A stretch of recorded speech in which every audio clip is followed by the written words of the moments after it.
नहीं करने देंगे। कल जो पूरी सियासत थोड़ा सा और आपका उसका अंदाजा इसी से लगा लें कि एक उठता है वो इनका एमएलए जिसको अपनी कंस्टिट्यूंसी की कम फिक्र है, हम उसकी कंस्टिट्यूंसी का ध्यान मैं ही रखूंगा, मैं जाऊंगा वहाँ टूर टार करूंगा, जो उधमपुर से आता है वो ज्यादा अपने आप को काबिल समझता है। वो उठा, उसने शुरू किया, जनाब बाहर NLU पे डिमांड कर रहे थे बच्चे, उनके ऊपर लाठीचार्ज हो गया। और जनाब और साथ ही वो बैनर निकाल लेते हैं। भैया मुझे बताओ कभी ऐसे हो सकता है पॉसिबल? जब स्पॉन्टेनियस कुछ मुद्दा आप उठाते हैं उसकी कोई प्लानिंग नहीं होती, कोई बैनर नहीं होते। ठीक है, अगर मुद्दा उसने उठाया उठा के बैठ जाओ, लेकिन वो एक इशू क्रिएट करना चाहता था और लास्ट 10 मिनट में किया, पूरा दिन नहीं किया।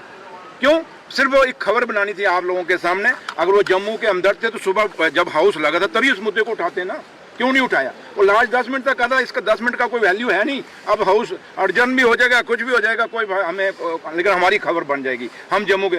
और मैंने आपको बोला, मैंने किसी पत्रकार को कहा था, मुझे पूछते थे वो मनकोटिया साहब कहाँ है, मैंने कहा वो जवाब अभी उसने खबर यहाँ चलाई है, अब वो बच्चों में जाके बैठा होगा। और देखो शाम को वो वीडियो आई नहीं आई।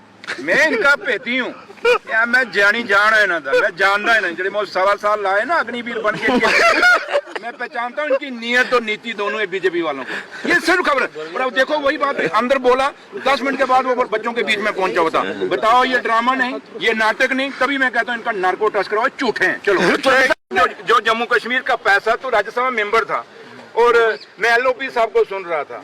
LOP साहब को कोई बात करो मुंह तोड़ा के पे आ जाता है, उसने ये किया, उसने किया। ओ तलपो साहब प्यार से बोल, तमीज से बोल। बदतमीजी भी उतरेगा, बदतमीजी में मैं भी उतर जाऊंगा, क्योंकि मुझे भी तो जीभ भगवान ने दी हुई है। क्योंकि अगर तमीज से बात करेंगे हम भी तमीज से जवाब देंगे। आज मैं लास्ट LOP साहब को कहूँ, कल मैं देखा आपने जो लैंग्वेज जो LOP साहब यूज कर रहा था वो LOP की लैंग्वेज नहीं है, तो इसलिए तू तोड़ा के पे जाएंगे तो बड़ा बुरा हाल करेंगे। रही बात जहाँ तक ताल्लुक है खटाना साहब की, खटाना साहब को बोलिए शेख साहब पे मत जाइए, आप फारूक साहब पे मत जाइए, तू इधर उधर की बात ना कर। बताए खजाना यूपी में क्यों लूटा, ये यूपी में तूने पैसा क्यों बेचा? कोई कमीशन वेमिशन का चक्कर तो नहीं था? क्योंकि पता था यहाँ दूंगा तो कोई एक्सपोज हो जाऊंगा। दूर दराज के इलाकों में क्यों पैसा अपने बाहर दूर क्यों देता, किसी को पता ना चले? लेकिन ये सोशल मीडिया का जमाना है, पत्रकारिता का जमाना है, आज दुनिया समझती है। तो इसलिए आज वो पकड़े गए हैं, वो अपनी चोरी पे चोर मचाए शोर का हिसाब है खटाना साहब का। अब वो दुनिया को डाइवर्ट करना चाहता है, टेंशन डाइवर्ट करना चाहता है। उसको बोलो ये पैसा वापस ले आ, नहीं तो लोग तेरे को खींच के तेरी जुबान से भी पैसा बाहर